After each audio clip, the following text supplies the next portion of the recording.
오늘 말씀을 통해서 오직 예수라는 제목으로 말씀의 은혜를 같이 나누겠습니다. 여러분, 지난 80년대, 90년대 아마 그때쯤부터 80년대쯤부터 이제 좀 비싼 고급 운동화들이 좀 수입되거나 그러나 자체 제작되거나 하는 그런 때가 있었습니다. 우리가 잘 아는 것처럼 뭐 나이키, 아디다스, 우리 국내산인 그리고 프로스펙스 뭐 이런 신발들이 나오게 됐는데요. 근데 그것을 비싸서 다 못 사니까 그 당시에 이미테이션 제품들, 또 짝퉁 작품들이 그런 제품들이 나왔습니다. 그래서 뭐 나이스, 뭐 아디도스, 그다음에 프로스포츠 뭐 이런 것들이 나와서 이렇게 신고 다니는 일들도 있었습니다. 여러분, 제품만이 아니라 지역 마을 행사 같은 데도 보면은요, 이제 유명 가수들을 초청했다고 해서 이제 어르신들이 가보면 진짜 가수가 온 것이 아니라 이 이미테이션 모창 가수들이 오는 경우들이 많았습니다. 현철이 아니라 뭐 현칠, 그리고 뭐 주현미가 아니라 주연미, 뭐 패튀김이 아니라 패튀김, 뭐 조용필이 아니라 조영필, 뭐 주용필, 뭐 이런 분들이 나와서 행사를 하는 경우들이 있었습니다.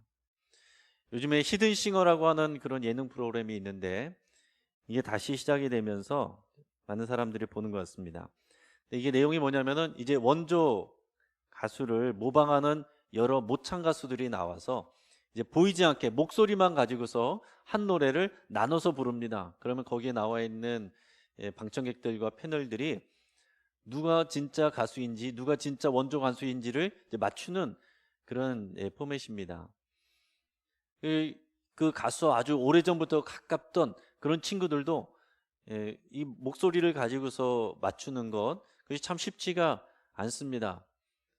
그러다가 보니까 요즘에 그 원조 가수들이 줄줄이 떨어지는 그런 일들이 있어서 많은 사람들에게 좀 화제가 됐습니다. 그만큼 모창 가수들이 열심히 따라 부르고 노력을 했죠. 이것이 헷갈릴수록 이 프로그램은 흥미진진하고 재밌어집니다. 그런데 아무리 원조 가수가 중간에 떨어지고 모창 가수가 1등을 해도 그 이후로 모창 가수가 더 인기를 얻는 경우는 별로 없습니다. 원조 가수가 중간에 떨어질지라도 그래도 원조 가수가 그 인기가 남습니다. 왜 그렇습니까? 그 사람이 진짜니까. 모창 가수가 아무리 잘해도 실력이 있어도 뜨지 못하는 이유는 그 사람이 아니니까, 진짜가 아니니까 뜨지를 못하게 되는 것입니다. 그러니까 진짜는 한 사람인 것입니다. 우리가 이미테이션 작품 구입할 수 있고 예능 프로그램에서 우리가 비슷한 사람 흉내를 낼 수가 있습니다. 그러나 우리가 생명의 문제, 또 우리가 사망의 문제를 가늠하는 그 중요한 문제에 있어서는 여러분, 이것은 헷갈리면 안 되는 그런 상황이 옵니다.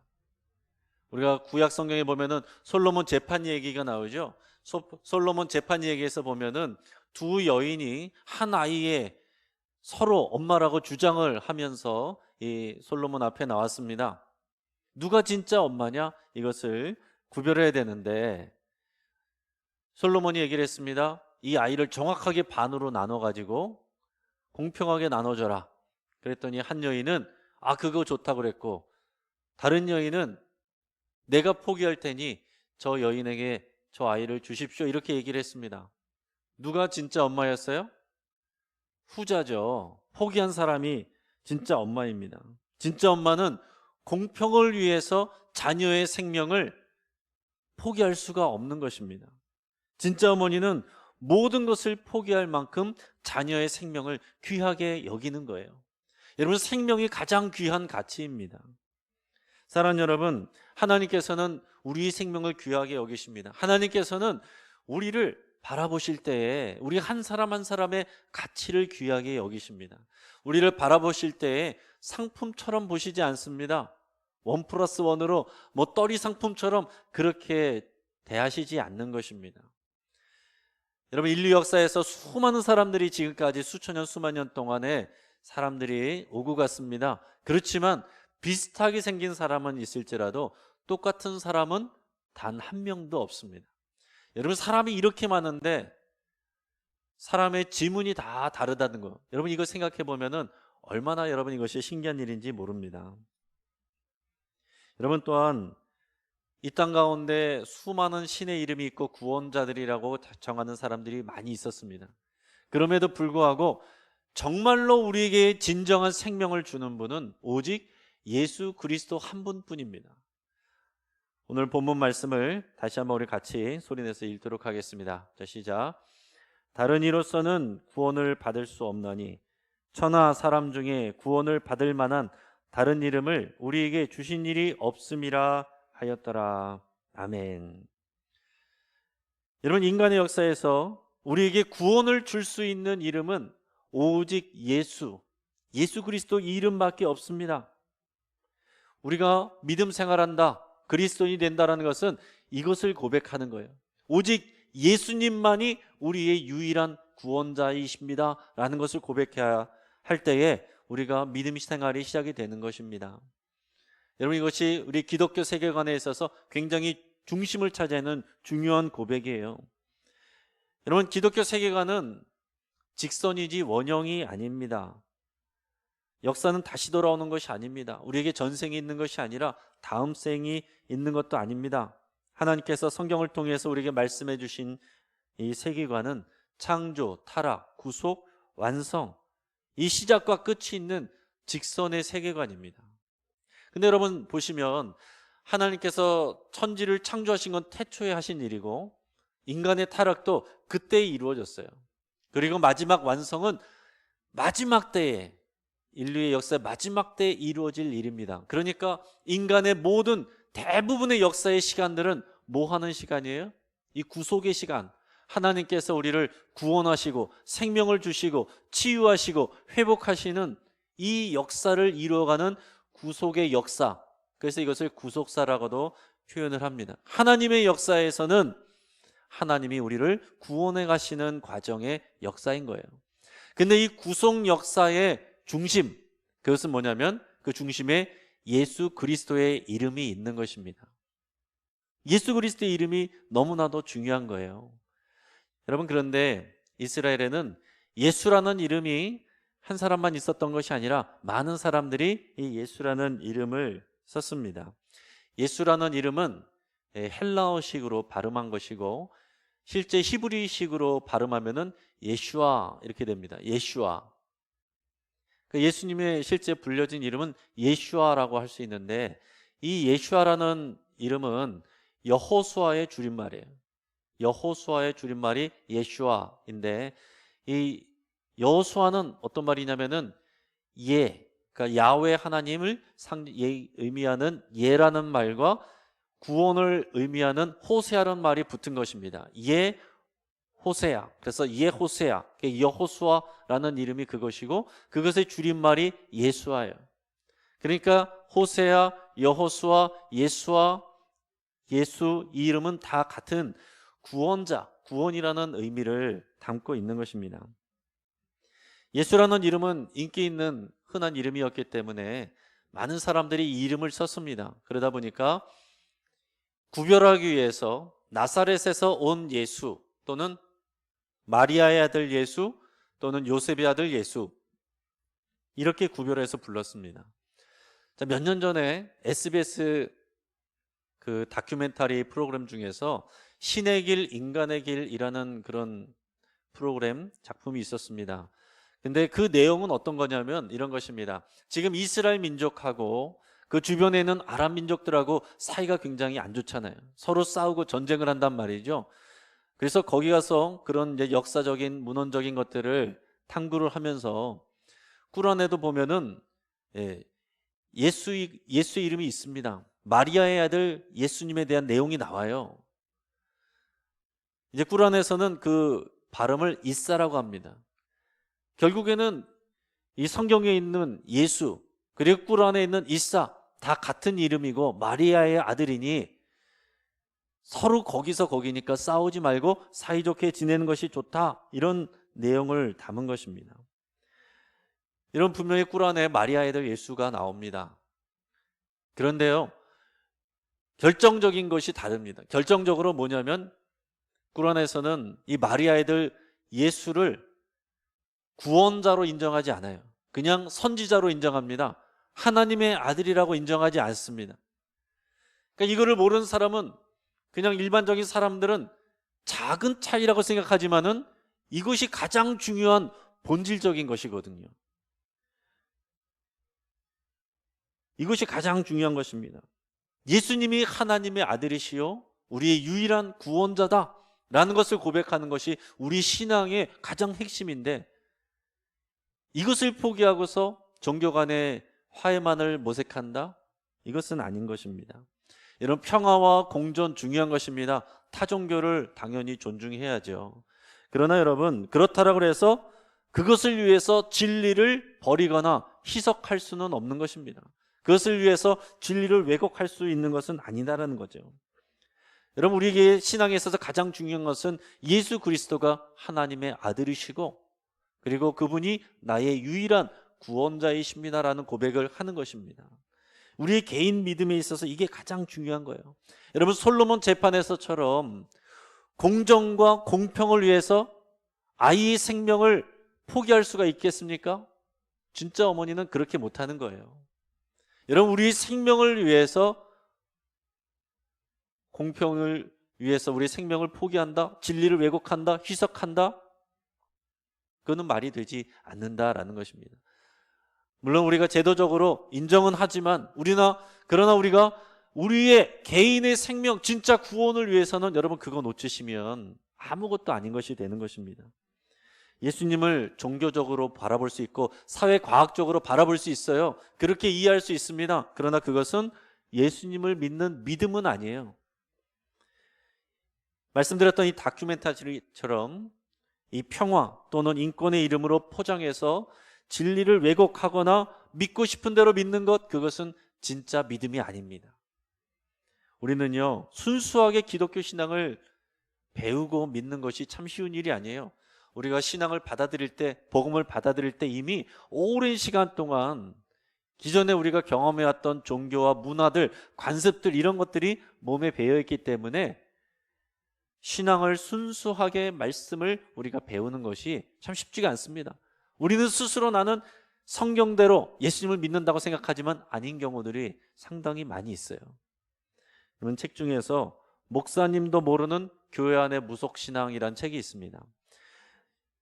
이 책은 승려였다가 예수님 믿고 이제 목사님이 된 서재생이라는 목사님이라는 쓴 책입니다. 이 책에 그런 이제 내용들이 나와요. 근데 여러분, 이 불교도 순수 불교가 있는데 우리나라의 대부분의 불교는 무속신앙하고 많이 이것이 섞여 있어요. 그래서 어디까지가 순수 불교인지, 어디서부터가 무속신앙이고 원시신앙인지 많이 구별들을 못하고 있습니다. 그래서 많이 짬뽕이 돼 있는데, 이 책에도 보면 내용들이 대부분 그런 것입니다. 목차들을 보면 이런 것들이에요. 고모부가 장로인데 수맥 때문에 아프답니다.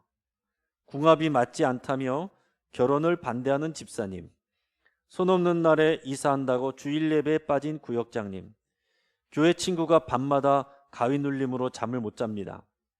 집사님, 띠는 뭐예요? 그러면 띠궁합이 안 맞겠네. 권사님, 윤달에 수의를 장만하면 장수한대요. 뭐 이런 내용들, 실제적인 내용들, 문의사항들을 이렇게 설명해 주는 그런 책입니다.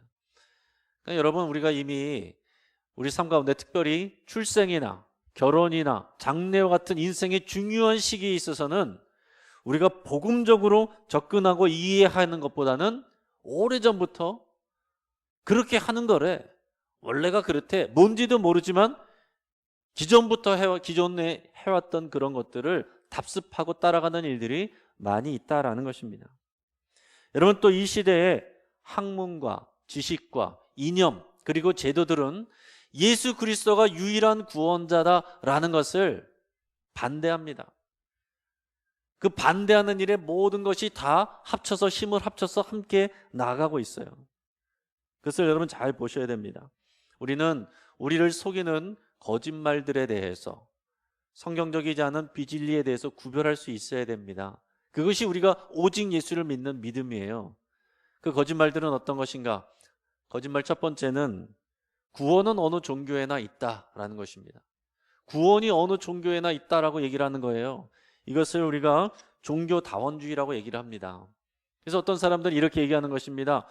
불교 믿는 사람들은 극락에 가고, 이슬람 믿는 사람들은 자기들의 낙원을 가고, 기독교 믿는 사람들은 자기들의 천국 가면 되는 것이다.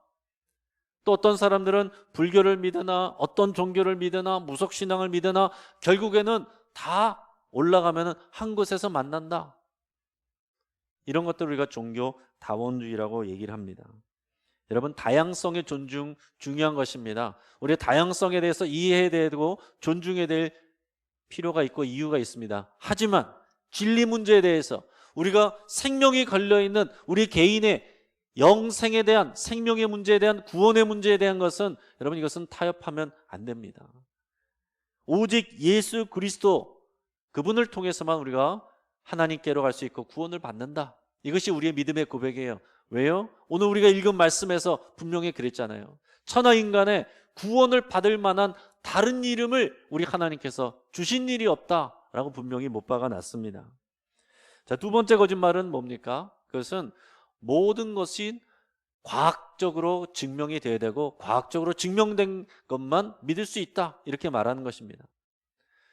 이런 것들을 우리가 과학 만능주의, 또 뭐 실증주의 이렇게 표현할 수가 있는데, 우리가 그렇다고 해서 과학을 버리는 거 아니죠. 의학을 버리는 거 아닙니다. 우리가 과학을 열심히 공부해야 되고요, 이 과학이 하나님의 은혜의 통로가 될 수 있습니다. 그러나 중요한 것은 과학이 모든 것을 알 수 있고 모든 것을 증명할 수 있다? 과학으로 증명된 것만 사실이다? 그거는 아니다라는 것입니다. 과학은 진리를 담을 수 있는 큰 그릇이 아닙니다. 일부분만 담을 수 있다라는 거예요. 여러분, 우리가 그것을 인정을 해야 됩니다. 과학만 가다 보면은요, 어떻게 되냐? 그럼 우리의 신앙, 우리가 하나님을 향한 믿음의 고백, 이것은 점점 우리가 요즘에 가장 과학계에서 핫한 것이 뇌과학인데요. 그럼 점점 이렇게 되는 것입니다. 뇌기능, 호르몬작용, 그것이 우리의 믿음입니까? 여러분, 우리가 과학을 맹신하다 보면은 인간을 그냥 물질로 보게 돼 있어요. 또 여러분, 우리가 의사가 우리를 도와주지만 생명을 책임져 주지 않는다는 건 여러 번 말씀드렸습니다. 여러분, 실제로 병원 가셔서 맹장 수술 한 번만 받아도요, 동의서 써야만 수술 받을 수 있습니다. 그 동의서는 어떤 사고가 나도 병원에선 책임지지 않는다, 그것을 사인해야만 여러분 맹장 수술 하나도 받을 수 있는 것입니다. 의학이 우리를 돕지만 책임져 주진 않습니다. 의료사고가 나도 개인이 병원과 싸워서 그것을 입증해내는 비율은 100분의 1도 될까 말까라고 합니다. 여러분, 지금 코로나 바이러스 상황을 여러분 보십시오. 눈에 보이지도 않는 세포도 아닌 작은 바이러스, 이것으로 인해서 온 세계가 어떻게 할 줄을 모르고 있는 이 모습을 여러분 볼 수 있기를 바랍니다. 과학과 의학이 우리를 책임져 줄 수 있는 것이 아니다. 물론 그렇다고 해서 우리가 버리는 것은 아니지만 그것을 맹신할 수는 없다라는 것입니다. 우리의 영생의 문제, 구원의 문제를 맡길 수 있는 분야가 아니다라는 것입니다. 세 번째 거짓말은, 우리는 인간을 개조할 수 있고 또 우리는 세상을 완벽하게 원하는 대로 만들 수 있다라는 생각과 가르침입니다. 이렇게 말하는 사람들은 주로 어떤 사람들이냐면은 이념가, 사상가, 그리고 정치인들, 이런 사람들이에요. 하지만 지금의 인류 역사에서 그 어떤 제도도 어떤 이념도 완벽하게 또 완성된 적이 없습니다. 여러분, 이 말을 하는 것에는 어떤 것이 있냐면은 사람을 너무 긍정적으로 보는 거예요. 사람의 죄성, 사람의 욕심, 이 욕망의 사람을 인정하지 않아서 그렇습니다. 그래서 좋은 제도를 가지면, 좋은 이상만 있으면 사람들을 바꿀 수 있고 사람을 통해서 완전한 나라를, 완벽한 나라를 만들 수 있다라고 생각하고 그렇게 가는 거예요. 여러분, 그렇지 않습니다. 인간은 죄된 존재이기 때문에 사람이 사람을 제대로 우리가 재현은 할 수 있지만은 바꿀 수는 없습니다. 목사인 저도 여러분들을 바꾸려고 하는 게 아니에요. 여러분, 이 세상의 발전을 위해서 우리는 다 같이 노력해야 되지만, 그러나 이 세상의 이념, 사상, 제도, 이것을 통해서 우리가 이 세상이 완벽하게, 완전하게 될 수 없다라는 것을 우리는 여러분 인정하고 그것을 받아들여야 됩니다.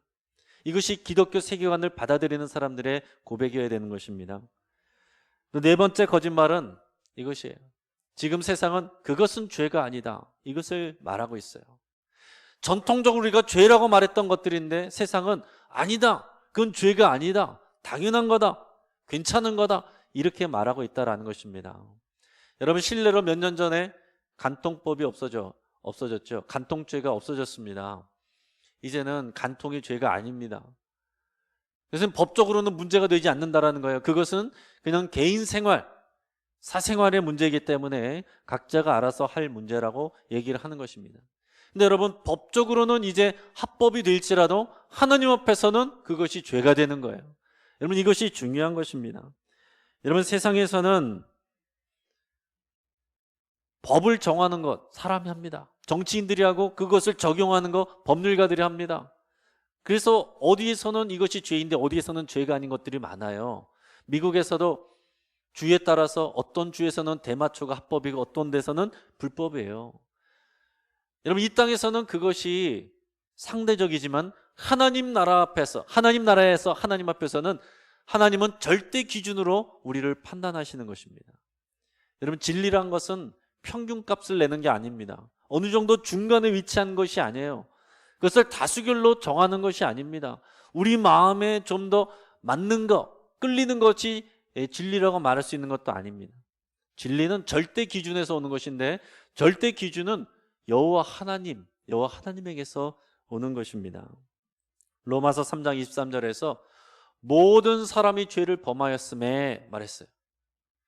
모든 사람이 아무리 애쓰고 수고하고 노력해도 하나님의 완벽한 기준을 넘을 수가 없다는 거예요. 충족시킬 수가 없습니다.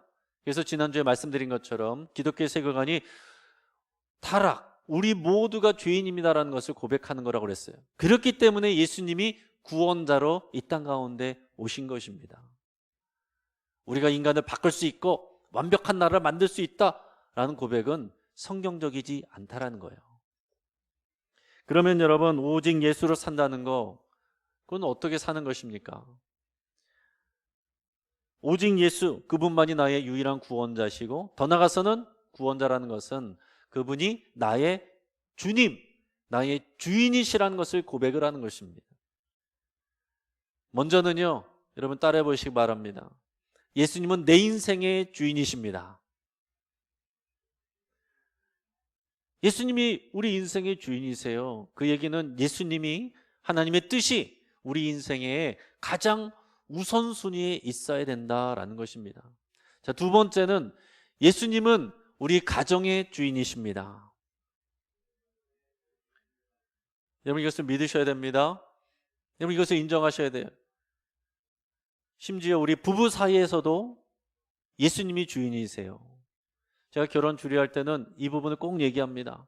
부부관계는 두 사람만의 관계가 아니에요. 그 사이에 계시는 주인 대신 예수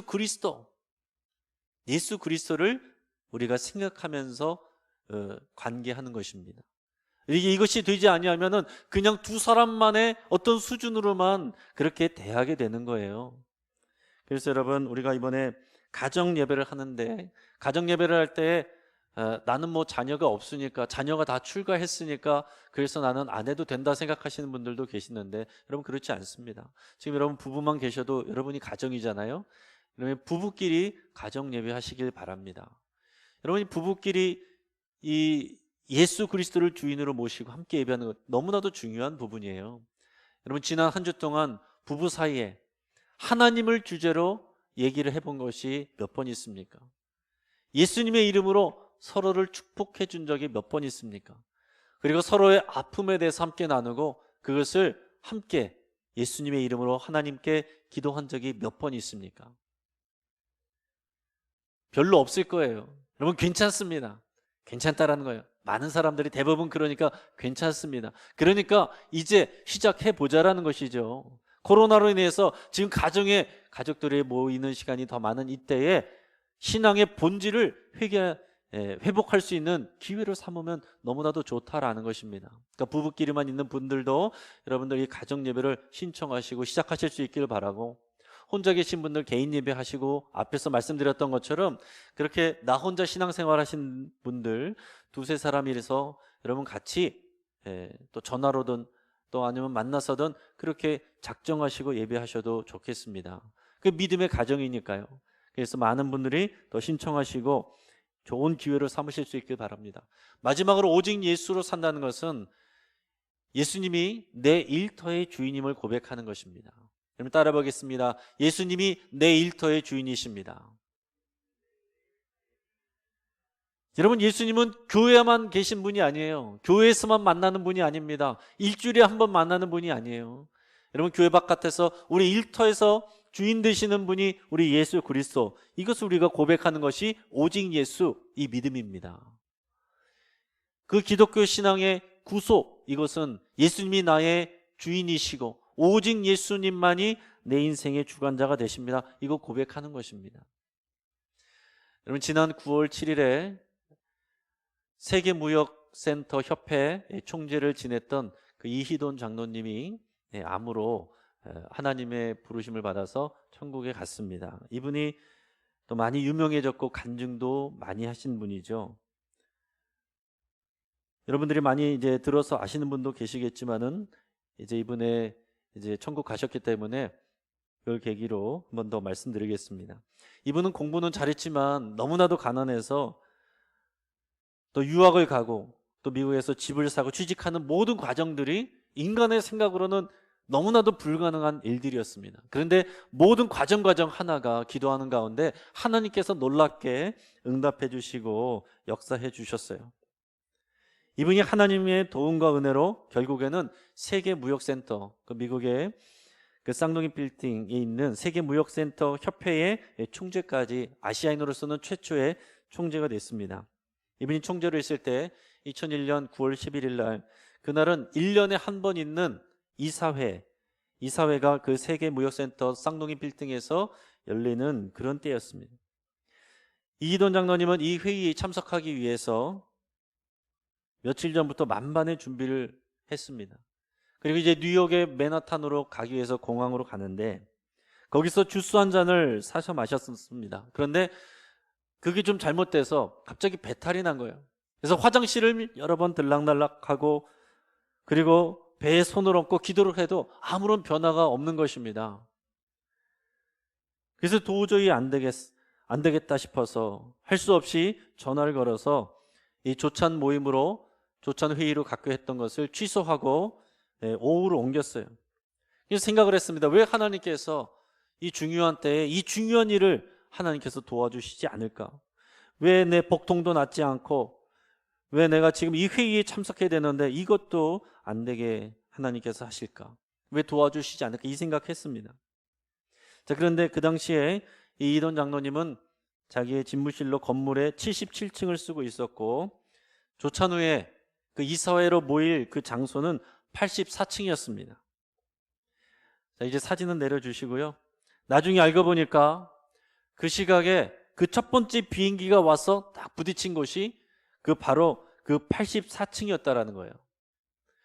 그러니까 이희돈 장로님이 이 공항에서 복통으로 인해서 잠시 지체하는 일이 없었으면, 제 시간에 가서 회의가 일어났으면은 바로 그 자리에서 즉사하게 됐던 것이죠. 사고가 났을 때 건물 가까이 갔었습니다. 그래서 이희돈 장로님이 사고 난 것을 보고 급하게 옆에 있는 택시를 잡아 타고서 이제 반대 방향으로 달리기 시작했어요. 막 기사에게 소리를 쳤습니다. 밟아요, 밟아. 막 급하게 막 가면서 옆에 있는 막 차들을 막 치면서 반대편에 있는 강 아래 터널로 들어갔다고 그래요. 그래서 터널 반대 방향으로 막 달려나갔는데 그 반대 방향에는 사고가 있는지도 모르고 차들이 줄을 지어서 가고 있는 것입니다.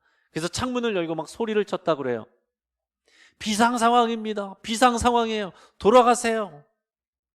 그런데 아무도 그 말을 믿는 사람이 없고 다들 저 사람 이상한 사람인가 보다 하고 미친 소리 하나 보다 그런 취급하면서 그냥 가더라라는 것입니다. 이 바로 한 10여 미터 앞에 지금 전쟁 같은 상황이 났는데 자기 눈에 보이지 않기 때문에 사람들이 믿지 않은 것입니다. 그러고 나서 이 장로님이 탄 차가 터널을 빠져나오고 나서 얼마 되지 않아서 바로 그 첫 번째 건물이 무너져 내렸습니다. 그래서 그 터널 안에 있던 차들의 거의 절반 정도는 생명을 잃었다고 볼 수 있어요. 또 그 당시에 수석 부총재였던 허버 위드라는 사람이 있었는데, 그 사람의 둘째 아들은 이 쌍둥이 건물 두 번째 건물에 한 60몇 층에 있었다 그럽니다. 근데 이 아들이 첫 번째 사고가 난 것을 두 번째 건물에서 이렇게 구경하고 있었대요. 정말 그야말로 강 건너 불구경하듯이, 와, 저런 일이 있었나, 저런 일이 있을 수가 있는가, 그러면서 놀란 눈으로 쳐다보고 있었다는 것입니다. 나는 이제 어떻게 해야 되지 생각하고 있는데 방송에 나왔다는 거예요.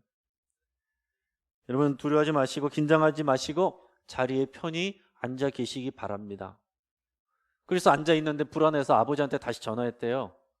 근데 아버지가 안심시키면서, 얘야 기다려봐라, 방송에서 기다리라고 했으니까 불안해하지 말고 안심하고 앉아서 기다려봐라. 그때 만약에 빨리 대피하라고, 그 건물에서 빨리 나오라고 아빠가 그렇게 얘기를 했다면 그 아들이 살았을 거예요. 근데 그 아들이 외아들인데 얼마 후에 그 두 번째 건물에 또 다른 비행기가 와서 그 건물도 다 무너져 내렸잖아요. 여러분, 이 쌍둥이 건물에서 첫 번째 건물이 그렇게 테러를 당했을 때 두 번째 건물에 있던 사람들은 그걸 봤으면 빠져나와서 살았어야 되는데, 실제로는 두 번째 건물에 있던 사람들 구경하다가 더 많은 사람들이 죽었다고 합니다. 왜 그랬습니까? 그 당시에 일어난 일들에 대해서 민감하게 반응하지 못했던 것입니다.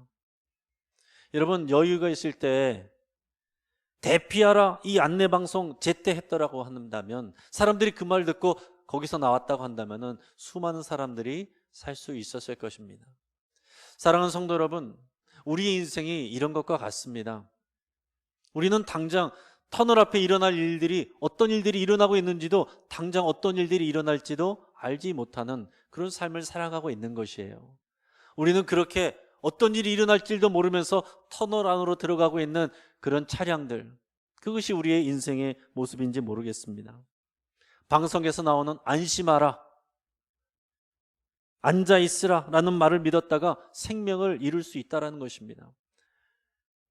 잘 될 겁니다, 안심하십시오, 여러분, 이런 말보다 때로는 지금은 위기입니다, 빨리 피하십시오 라는 말을 들어야 될 때도 있는 것입니다. 이희돈 장로님은요, 중요한 사람들, 얼마나 많은 중요한 사람들을 만났겠습니까? 그러나 그런 중요한 사람들보다도 하나님을, 예수 그리스도를 더 우선순위로 여기고 귀하게 여겼던 그런 분입니다. 이 초 단위로 분 단위로 그 시간을 쪼개면서 그렇게 살아야 되는 분이 매 주일 비행기 타고 2시간 날아가서 자기의 교회 가서 그 예배를, 그 시간을 지켰던 그런 분이에요. 여러분, 이분이 복통으로 고생하고 또 중요한 회의가 무산돼서 자신의 계획이 뜻대로 되지 않았을 때, 그러나 그것으로 인해서 하나님이 그를 살리셨습니다. 그를 통해서 또 주변에 있던 사람들이 살게 됐습니다. 여러분, 우리가 하나님 앞에 가장 귀한 것을 드리고 하나님께 우리의 모든 것을 여러분 다 드리면, 하나님을 가장 귀하게 여기면 하나님께서도 우리를 가장 귀하게 여기십니다. 얼마나 오래 살았느냐보다 더 중요한 것은 우리가 우리 인생의 삶을 무엇으로 채우느냐, 이것이 더 중요한 거예요. 여러분, 우리가 지금 위기 가운데 있습니다. 코로나로 인해서 경제적 위기로 어려운 가운데 있습니다. 그러나 여러분, 우리가 당장 죽을 만큼의 위기 아닙니다. 여러분, 우리가 이때를 오히려 더 중요한 것은 우리가 오직 예수, 이 믿음에서 벗어나 있었다는 것을 여러분 깨닫고 이 신앙을 회복하는 것이 더 중요한 일이고, 그것이 더 큰 위기인 것을 여러분 아실 수 있길 바랍니다. 그래서 이 코로나 이때를 우리가 기회 삼아서 우리가 오직 예수, 이 귀한 신앙의 본질을 회복하고 우리 가정이 교회로 회복되는 귀한 믿음의 기회 되시기를 주의 이름으로 축복합니다.